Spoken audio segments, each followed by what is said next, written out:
ಎಲ್ರಿಗೂ ನಮಸ್ಕಾರ. ಇವತ್ತಿನ ರೆಸಿಪಿ ಬಂದ್ಬಿಟ್ಟು ಮಖಾನ ರಾಯ್ತ. ತುಂಬಾನೇ ಟೇಸ್ಟಿ ಆಗಿರುತ್ತೆ. ಬನ್ನಿ ಸಿಂಪಲ್ ಆಗಿ ಹೇಗ್ ಮಾಡೋದು ಅಂತ ನೋಡೋಣ. ಆ ಪಲಾವ್ ಜೊತೆಗೆಲ್ಲ ಒಳ್ಳೆ ಸೈಡ್ ಡಿಶ್ ಅಂತಾನೆ ಹೇಳ್ಬೋದು. ಮತ್ತೆ ಹಾಗೇನು ಕೂಡ ತಿನ್ಬೋದು, ತುಂಬಾ ಚೆನ್ನಾಗಿರುತ್ತೆ. ಮೊದಲಿಗೆ ನಾನು ಇಲ್ಲಿ 1 ಕಪ್ ಅಷ್ಟು ಮಖಾನನ ತಗೊಂಡಿದ್ದೀನಿ.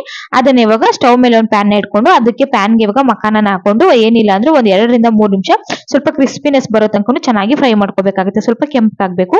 ನೋಡ್ತಾ ಇರ್ಬೋದು, ಈ ರೀತಿ ಪ್ರೆಸ್ ಮಾಡಿದ್ರೆ ಈ ತರ ಪುಡಿ ಹಾಕ್ಬೇಕು. ಅಲ್ಲಿ ತನಕ ಕೂಡ ಚೆನ್ನಾಗಿ ಫ್ರೈ ಮಾಡ್ಕೊಳ್ಳಿ. ಫ್ರೈ ಮಾಡಿಟ್ಟಿರುವಂತ ಮಖಾನನ ಒಂದ್ ಬೌಲ್ಗೆ ಹಾಕಿ ಎತ್ತಿಕೋತಾ ಇದೀನಿ. ಇದು ಸ್ವಲ್ಪ ತಣ್ಣಗಾಗ್ಲಿ. ಅಷ್ಟರಲ್ಲಿ ಇವಾಗ ನಾನು ಒಂದು ಮಟಿಕೆನ ಇಟ್ಕೊಂಡಿದ್ದೀನಿ ಚಿಕ್ಕದು.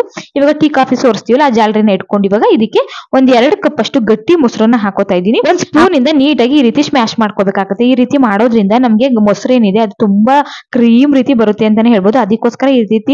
ಅದಕ್ಕೋಸ್ಕರ ಈ ರೀತಿ ಸ್ಟ್ರೈನರ್ ಮಾಡ್ಕೊಳ್ಳೋದು.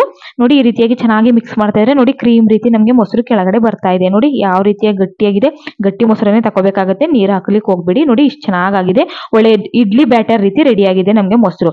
ಇಷ್ಟು ಗಟ್ಟಿ ಇದ್ರೆ ಸಾಕು. ಇದಕ್ಕೆ ಇವಾಗ ಟೀ ಕುಡಿಯೋ ಗ್ಲಾಸ್ ಅಲ್ಲಿ 1/4 ಗ್ಲಾಸ್ ಅಷ್ಟು ಮಾತ್ರ ನಾನು ನೀರನ್ನ ಹಾಕೊಂಡಿದ್ದೀನಿ. ಏನಿಲ್ಲ ಅಂದ್ರೆ ಒಂದ್ 2 ರಿಂದ 3 ನಿಮಿಷ ಇದನ್ನು ಚೆನ್ನಾಗಿ ಬೀಟ್ ಮಾಡ್ಕೋಬೇಕಾಗುತ್ತೆ.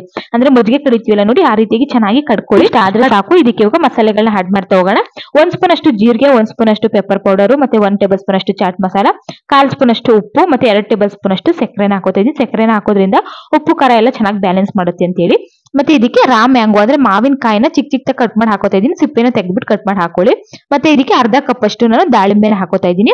ಮತ್ತೆ ಫ್ರೈ ಮಾಡಿ ಇಟ್ಟಿರುವಂತಹ ಮಖಾನನ್ನು ಕೂಡ ಹಾಕೋತಾ ಇದ್ದೀನಿ. ಹಾಕೊಂಡು ಸ್ವಲ್ಪ ಕೊತ್ತಂಬರಿ ಸೊಪ್ಪನ್ನ ಹಾಕೊಂಡು ಮಖಾನ ರೈತ ರೆಡಿ ಆಯ್ತು ಅಂತಾನೆ ಹೇಳ್ಬೋದು. ಪಲಾವ್ ಜೊತೆಗೂ ಕೂಡ ತಿನ್ಬೋದು, ಇಲ್ಲ ಹಾಗೇನು ಕೂಡ ತಿನ್ಬೋದು. ತುಂಬಾ ಚೆನ್ನಾಗಿರುತ್ತೆ. ಚಿಕನ್ ಬಿರಿಯಾನಿ ಈ ರೀತಿಯಾಗೆಲ್ಲ ಮಾಡ್ಕೊಂಡು ಸೈಡ್ ಡಿಶ್ ಆಗಿ ತಿನ್ಬೋದು. ತುಂಬಾ ಚೆನ್ನಾಗಿರುತ್ತೆ. ಇವಾಗ ನೋಡಿ ಒಂದು ಬೌಲ್ಗೆ ಹಾಕೋತಾ ಇದ್ದೀನಿ. ಹಾಕೊಂಡು ಮೇಲ್ಗಡೆ ಸ್ವಲ್ಪ ಚಿಲ್ಲಿ ಪೌಡರ್ನ ಹಾಕೊಂಡ್ರೆ ತುಂಬಾ ಡೆಕೋರೇಟಿವ್ ಆಗಿರುತ್ತೆ, ತುಂಬಾ ಚೆನ್ನಾಗಿರುತ್ತೆ. ಮೇಲ್ಗಡೆಗೆ ಸ್ವಲ್ಪ ಮ್ಯಾಂಗೋ ಪೀಸ್ಗಳು ಮತ್ತೆ ದಾಳಿಂಬೆ ಹಣ್ಣನ್ನ ಹಾಕಿ ಸ್ವಲ್ಪ ಕೊತ್ತಂಬರಿ ಸೊಪ್ಪನ್ನ ಹಾಕಿ ಡೆಕೋರೇಷನ್ ಮಾಡಿದ್ರೆ ನಮ್ಗೆ ಮಖಾನ ರೈತ ರೆಡಿ ಆಯ್ತು ಅಂತ ಹೇಳ್ಬೋದು. ತುಂಬಾ ಚೆನ್ನಾಗಿರುತ್ತೆ. ಹಾಗೇನೆ ಕೂಡ ತಿನ್ಬೋದು, ಅಷ್ಟು ಚೆನ್ನಾಗಿರುತ್ತೆ. ಒಂದ್ಸಲ ಟ್ರೈ ಮಾಡಿ. ರೆಸಿಪಿ ಇಷ್ಟ ಆಗಿದ್ರೆ ನಿಮ್ಗೆ ಲೈಕ್ ಮಾಡಿ, ಶೇರ್ ಮಾಡಿ, ಕಮೆಂಟ್ ಮಾಡಿ. ಮತ್ತೆ ಸಿಗ್ತೀನಿ ಮುಂದಿನ ವಿಡಿಯೋ ಜೊತೆಗೆ.